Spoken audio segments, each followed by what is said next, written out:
Hello guys, in this video I will show you how to recognize bots on Plenty of Fish. So, recognizing bots on Plenty of Fish is essential to avoid scams or wasted interactions. Here's how you can identify them. The first way is generic or too perfect profiles. So profiles with vague information or overly polished photos that seem professionally taken may be bots.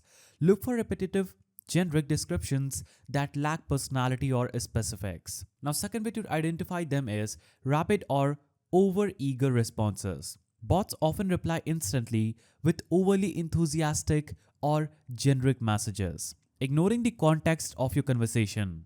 Now, third way to identify them is requests for personal info.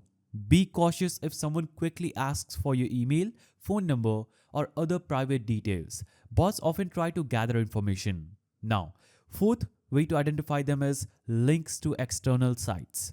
If a profile sends links to external websites, apps, or verification pages, it's likely a bot or a scam.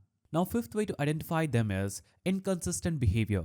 Bots may respond with unrelated or nonsensical answers that don't match your questions. Now, the sixth way to identify them is too good. Promises of quick relationships, financial help, or extravagant gifts are red flags. Now, if you want to know what to do in these situations, you can report suspicious profiles by using the report user option in POF. You can block those bots by blocking the profile to stop further communication. You can stay cautious and never share personal or financial information with anyone online. So, these tips can help you stay safe and focused on real connections. And by doing this, you can recognize bots on Plenty of Fish. Hope you found this video helpful. Please don't forget to give it a thumbs up and thanks for watching.